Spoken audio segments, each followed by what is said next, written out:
This podcast is brought to you by Blackaby Ministries International. To find out more, visit blackaby.org.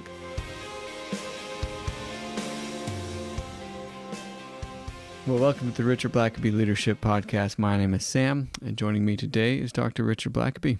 Thank you, Sam. The pig farmer, chicken farmer, flower farmer. Farmer of many things. Cultivator of the earth. Yes. As I like to think about it. Yeah, spring is here, and we're moving into the warmer months of summer not too long. And things are busy. Growing. It's busy. It is very, very busy. So trying to stay on top of everything is a constant challenge, not to mention our growing kids, which they just still require food and clothing. They do. Attention. Yeah, I know. It's just pick me up. No, set me down.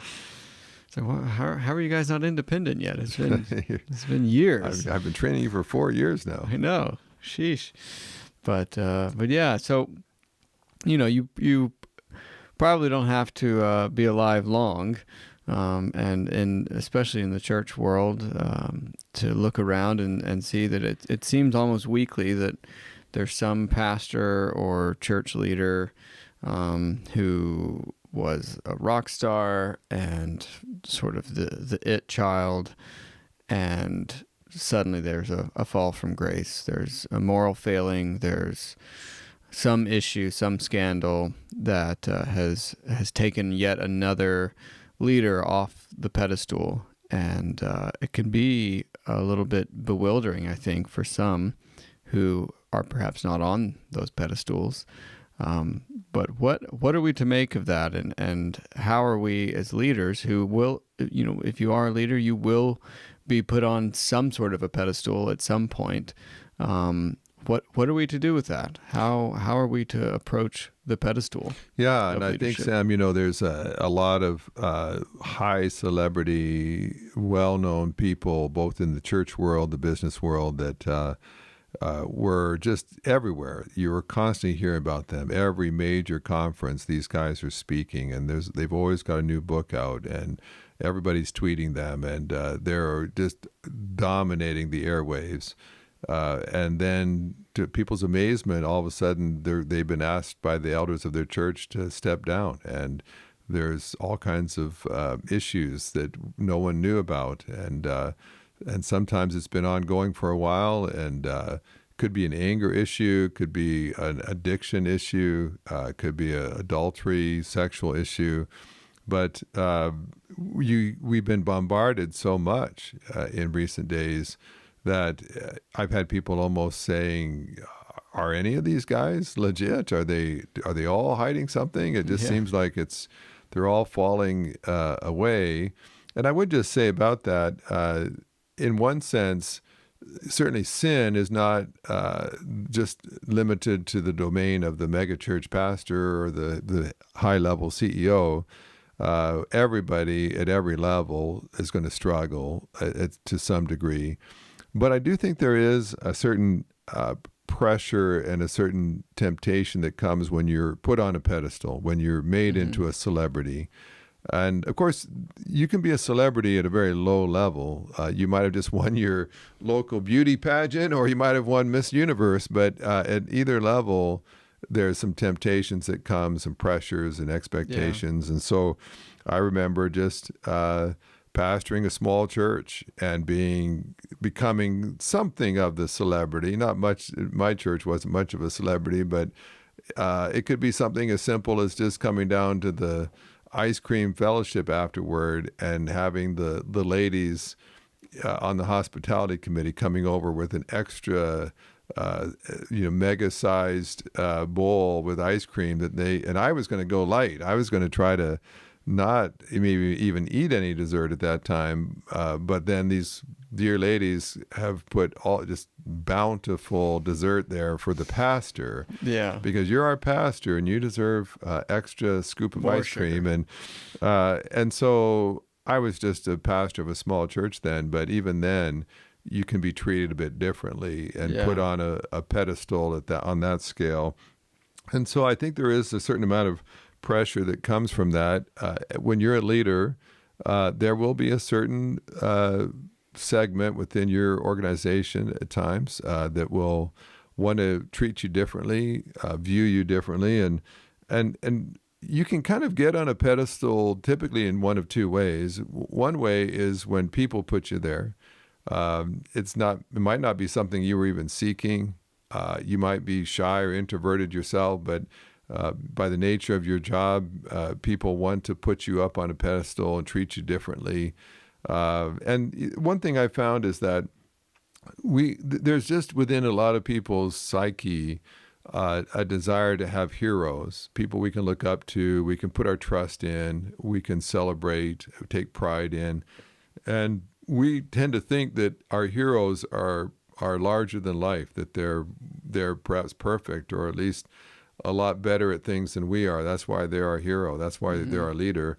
And we have this sense in which if you're going to be a prominent person, a prominent leader, then you must be better at life than we are. You must be better at praying. You must be better at your quiet times. You must be better with people. You must just have a better marriage. You must be a better parent than the rest of us because you're at the top of our pyramid here in our organizational chart. And of course, that's just not true.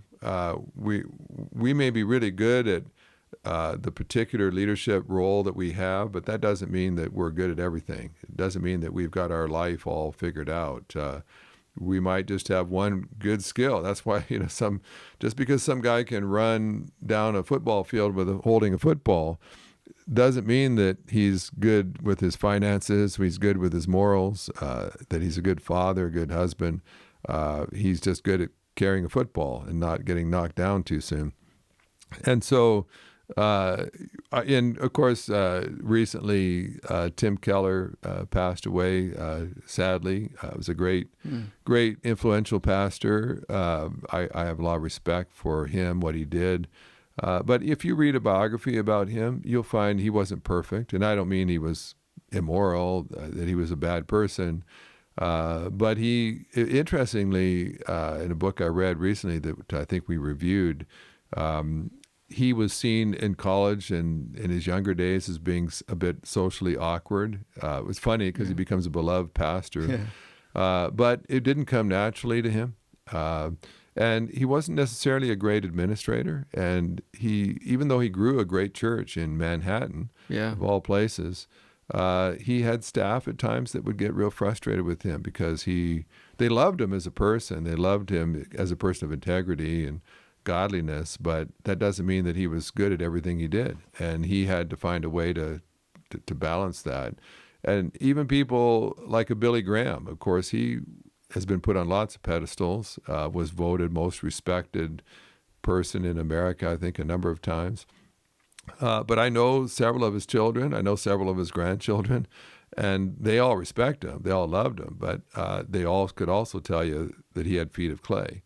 And, I could say that about my father, as you know as well as I do, that great man of God, great heart for God, but he had his struggles like everybody else, where at times he could be very, very human. And again, not that he was a bad person, an immoral person, but just he had his weaknesses. Yeah, well, he's human. And I think that's the thing, because we almost deify the celebrity or the leader, the hero that we look up to. Yeah. And it's almost shocking to find out that, they're normal. And I think I don't know that we're doing our people a service by letting them, if we maintain a mirage for them that we are larger than life, that we are different than them, that we're not tempted like they are, that we don't struggle, or that we can't be discouraged when everyone else is. And so I think you're going to have to, as a leader, at some point, determine what am I going to do about that pedestal? Yeah. And I know, and there will always be challenges. I've known churches where even in the fellowship hall or the dining room where people would have the church meals, there might be a special platform that was built for the pastor and his wife to sit on, where they were elevated above everybody else and everyone could see them. And I don't see how that could be a problem. I've found that there are even just things like okay, where do I sit around the boardroom table? Now, I tended to sit at the head when I was the president of a table, because I would often be the one directing it or leading out in the discussion. But there are times where we can set up a place of prominence where that's where the big guy sits, the top CEO person is, and that's where the VPs sit, and where am I in the pecking order around this board table? And you want to be careful sometimes, because you can create a culture where we put certain people on a pedestal. They sit in the special chairs. Mm-hmm. They are on a different floor of the building than the rest of us. They have special parking places, and I don't. I'm not trying to say that there's never a time where you might need some special things just by the nature of your job or whatever. But be careful about letting people put you on a pedestal and treat you as royalty. I know that this happens in churches, and I just think it's not a healthy trend where we begin to treat the pastor as almost like the king or the royalty. And we've got the first lady, and it's great that people want to love and respect their leader, but we can, a good thing can be tarnished by sin. Mm-hmm. But then also sometimes it's us. The only thing worse than letting people put you on a pedestal is when you put yourself on the pedestal, and you begin to present yourself on stage in front of your people, where you're always telling them your best stories. You're putting your best foot forward all the time, and you never share any of your weaknesses, your failures, your struggles, your doubts. It's always your success stories. You always got it right. And sometimes we think it's that our people need us to be a pillar of strength for them. And I think we should, as a leader, we should exude some confidence, or if you're going to lead, you should be confident in the role God's given you. But that doesn't mean you're perfect. It doesn't mean that you always get it right. Yeah. And I know some people that will look at a leader kind of like you look at your doctor. You want the doctor to come in very on top of things. And of course, we know that no doctor is perfect, that they all make mistakes, that they miss symptoms, they misdiagnose, but we really want to believe that they're pretty well perfect, and that they're not going to miss a serious disease I have when I come in to see them.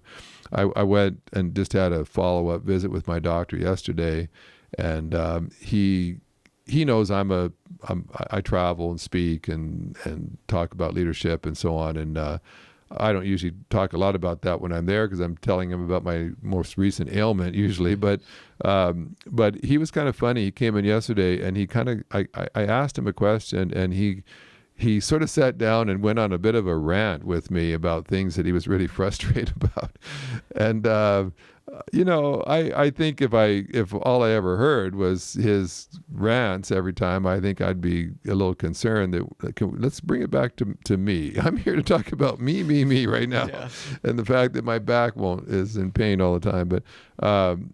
But in some ways, that I know that my doctor is human like I am. I know there's no point in putting him on a pedestal. I know he's got his own struggles, his own life, his own needs, just like I do. And I think sometimes as a pastor, though, or a CEO, we feel like we have to somehow sort of sterilize all of that and just have this perfect, where we never doubt, we always know the right answer, we always do the right thing, we're the perfect husband or wife, the perfect parent, perfect friend. And of course, no one can relate to that, and so then people have unrealistic expectations of us. If you're going to present yourself as perfect all the time, then people are going to expect you to be perfect, and that's going to be how they measure you. And of course, you don't really want to set people up with that kind of expectation, because nobody can keep that up. We're all going to fall off the pedestal at that point. So be careful how high you let people build that pedestal, because it's going to hurt all the more when you fall off of it and you come crashing down. And so, there's several things that I would say as far as how to avoid it and how to protect yourself from that. we can maybe just get started before the break. One is just be careful about being too black and white about things. And I've heard people do this, and they can also be very legalistic. And I've known some pastors like this, that they condemned everybody that had a shortcoming. And then lo and behold, it comes out, well, they have the very same shortcoming. And, I've seen that a number of times where like maybe a prominent pastor, it's discovered that they've had a moral failure. And then some other prominent pastors come out condemning them, saying they should never be in the ministry again, that they should have known better, and it's a disgrace to the name of God.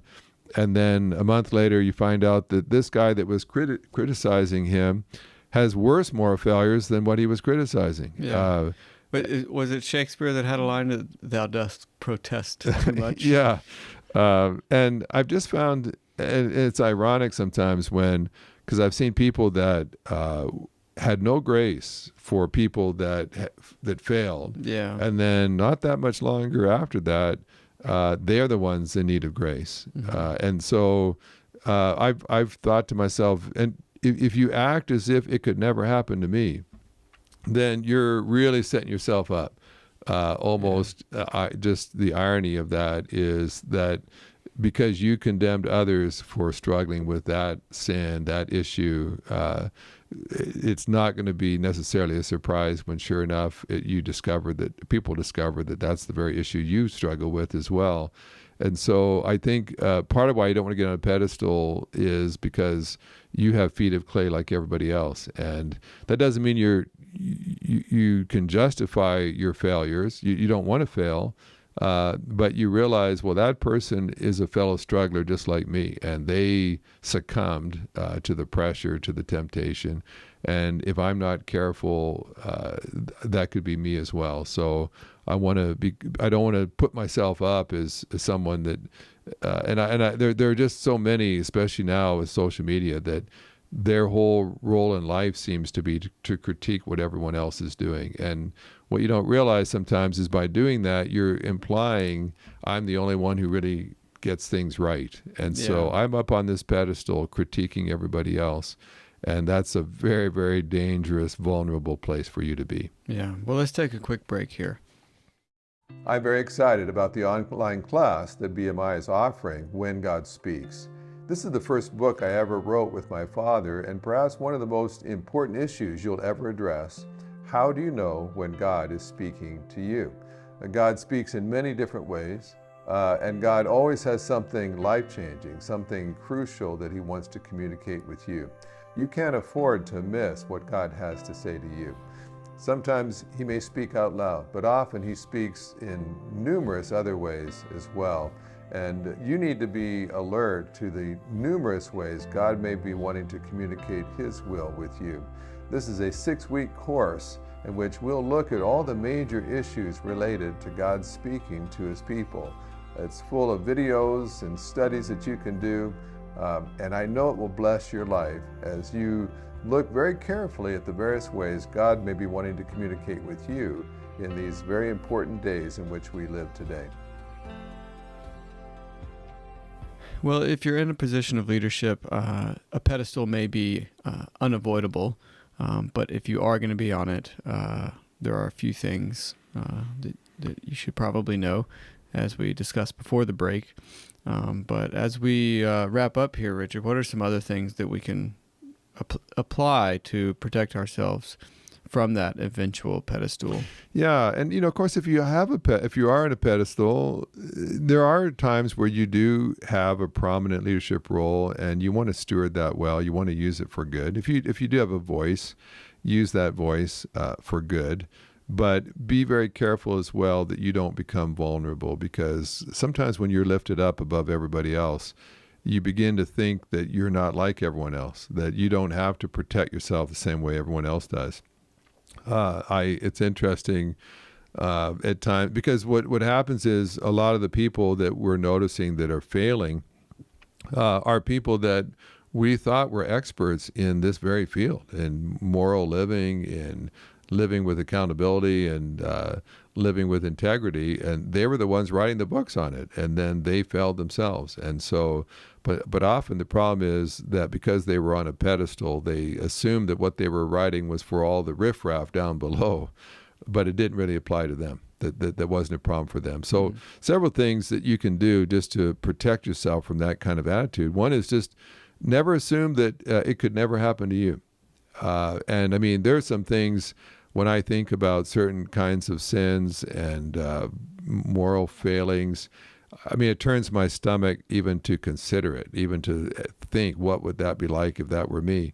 And yet, it's not beyond the realm of possibility. If I were careless enough, if I began just to neglect my walk with God, if I neglected my marriage, my accountability, if I no longer was listening to the Spirit's prompting in my heart, it's not impossible for me to do some of the very things that I'm appalled even to consider at this point. And so I think it's just wise to always assume under the right conditions, under the right circumstances, I could be vulnerable too, even though you don't think you could be. Some of the people that have fallen morally have been people who wrote some of the best books on how not to do that. And they later reflected and said, I knew all the dangers, I knew all the temptations that could come, but I was caught in a weak moment where I was not myself. I was tired. I was exhausted. I was empty. And had I been at my best, I would have certainly resisted that. And so they realized, I guess even for me, I could write a book on how not to fall off a pedestal, and then under the right circumstances, that would be me falling off the very pedestal I tried to keep everybody else from falling off of. And the second thing is just when you do fall off a pedestal, that doesn't just come out of nowhere. I was talking with someone the other day and saying, here's a person that committed adultery, but as far as we know, it was like a one-night stand. They did it one time, and we could have a big debate about how less grievous that is to have a one-night stand as opposed to maybe being a serial adulterer. I'm assuming a serial adulterer is worse, but what someone was saying to me is, it may have just been once, but that one failure probably came not just out of nowhere. That probably came from someone who had daydreamed about committing that sin for years, or was maybe watching pornography, or was watching sexually explicit movies, and they maybe only had one night stand, but they had allowed sexual temptation to fill their heart and mind for years, and they finally stumbled on just the right circumstance that caused the tipping point that caused them to go just from thinking about it to doing it. And so because a lot of times, a sexual sin can certainly blindside you, just like other sins. But oftentimes, what makes you vulnerable is that you've toyed with that sin. You've inched right up next to that sin without doing. You've been flirtatious with people of the opposite sex, but you've never slept with anyone before. But you keep flirting, and then one day someone actually reciprocates, and someone wants to take things to another level. And so I found the best way to not fall off a pedestal is don't keep standing near the edge of it. Don't keep looking over the edge and thinking what it would be like.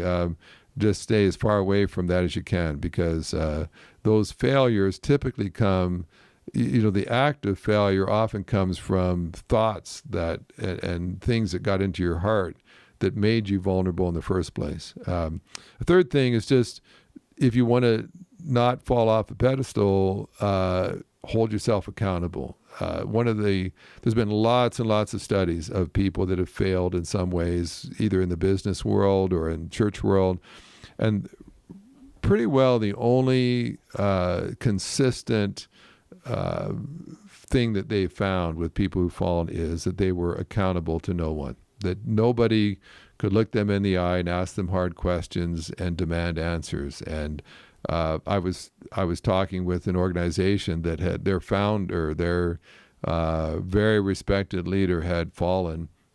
And I was asking someone, I said, well, just from what I know about your organization, I would have thought you guys had a very high level of accountability, of checks and balances and protections to protect people, because some of you folks are traveling, and you must have had rules about things. And the person said, oh, yeah. It said, we actually had a very high rules and system of accountability. He said it's just that it didn't apply to the founder. It didn't apply to the CEO. It applied to everybody else, but because he was considered larger than life, he was considered foolproof. Like that it wouldn't even cross our minds. It would be embarrassing even to suggest that he followed the same rules all the rest of us follow. And of course, he ended up being the very person that failed more than anybody else. And so there's no accountability. So when you're the boss, sometimes your board can insist on some things, but if you're the leader, you're going to often have to take the initiative with that, and you're going to have to make it very clear. I'm not going to ask an accountability of my staff that I don't ask of myself as well. I need someone checking on me just like we check on everybody else. If we're going to check everyone else's expense account, someone needs to be checking mine. And if we don't let anyone else travel and be in a compromising situation with someone of the opposite sex, then I can't say, well, it's okay if I do that. And so accountability will keep you from falling off the edge. And just kind of with that accountability, it's just there's no one in their life that they're close enough to that would even call them out. That would, like, they don't have friends. It might not even be in their company, but a prayer partner, just a close friend who knows them well, who they share everything with. And it's one thing to have systems right in your organization, but a lot of these folks that fall off the pedestal, you discover a lot of people thought they knew them, but then you realize, well, they didn't really have any close friends. They didn't have anybody they just let their hair down with. Nobody that they just shared, you know what, I'm really discouraged right now. I'm really empty right now. I feel like I'm vulnerable right now. My marriage isn't good right now, and I'm just concerned that I'm vulnerable more than usual at this point in my life. And someone that is going to call you up or text you out of the blue and say, hey, how's that going today? And did you have time with the Lord today? Have you done this, and have you done that? And so and oftentimes you're going to have to go enlist those kind of people. You're going to have to invest in close friends. It's amazing to me sometimes how significant leaders don't really have close friendships. They're around people all the time, and so you just assume, well, they must have golfing buddies or coffee buddies or whatever, and then you realize, well, there's really nobody that they really knows the true them. It's a facade for everybody. And then a fifth one, just walk with God with an open heart and an honest heart, a listening heart. And I tell you, it's just hard. It's not impossible, but it's a lot harder to fall into sin if you've got a vibrant, close walk with God. And you're not just talking to God, but you're listening to God. I find that if I don't really want to hear certain things from people, I just dominate the conversation. If I'm the one doing all the talking, I'm not going to hear anything I don't want to hear. And or just not talk to that person. In the first just place. don't meet with them at all. And we can do the same with God, where all of our times with God are where I'm singing, I'm thinking, I'm talking, I'm doing something, but I'm not just quietly listening and saying, God, search my heart, search my mind, see if there's any hurtful things in me. And then you just go quiet and let God start to bring stuff to your attention. A sixth thing would be when you're just too busy to slow down and reflect. And because a lot of times you think to yourself, how could a person have been playing with fire like that and not thought they were going to eventually get burned? I mean, it's just ridiculous.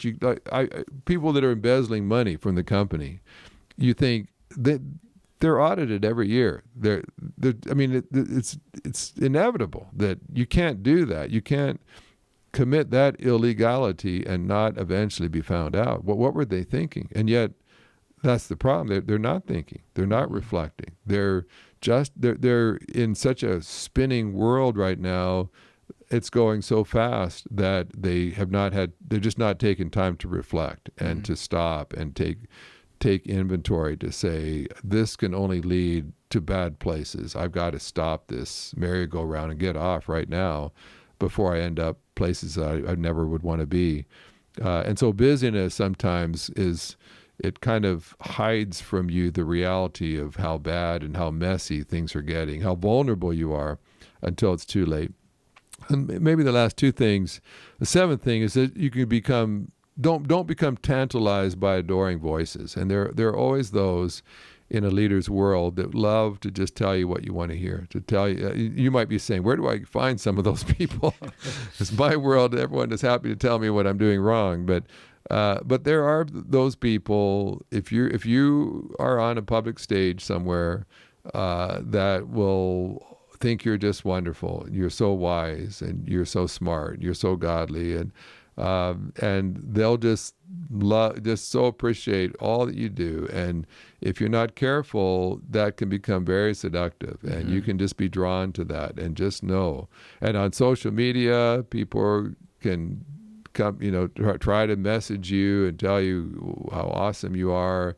And I'll tell you, in your vulnerable moments, it can sound like, I just need to hear from someone who thinks I'm wonderful right now. Because when I go home, my wife's going to just want to know why I didn't take out the garbage. But this person at work, they always think I'm wonderful. Yeah. And I'll tell you, that's just a very dangerous trap. It's not reality.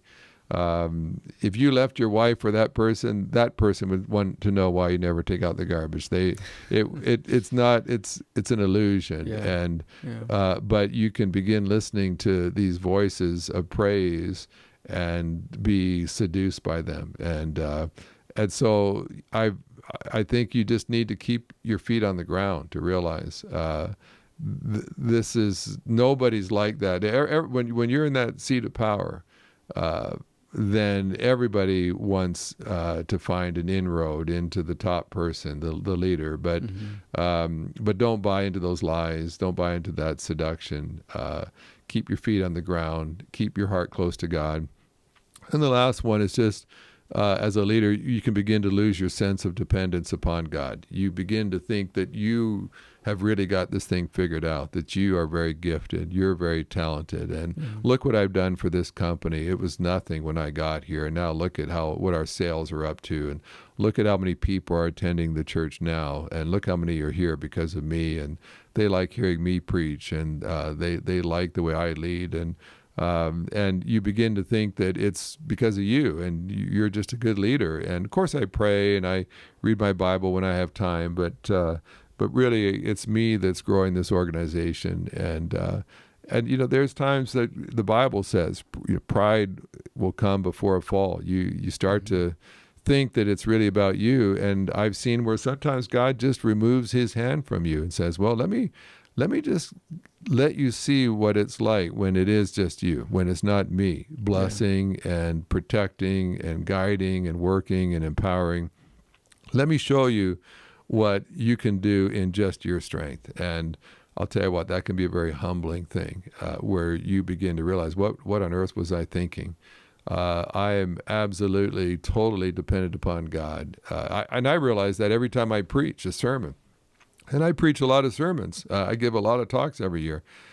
But every solitary time you get up on a platform in front of a bunch of people that are waiting to hear a word from God, or to hear a word of expertise and encouragement and inspiration, you realize you're just one flop away from having your feet firmly planted back on the ground. One bad day, one bad presentation, and you mess up, you lose your train of thought, and all of a sudden you realize, oh God, help me never get back on stage again without a total sense of dependence upon you. And so, that's the moment that you begin to think, this is my organization, this is my staff, this is my company, this is my church, I'm the one who built this. you are very, very close to falling off the pedestal. And so you don't want to get on the pedestal in the first place, but sometimes as a leader, you will be on something of a pedestal. You are on a stage. Might not be a pedestal, but it's a stage that you're on. You're a public figure.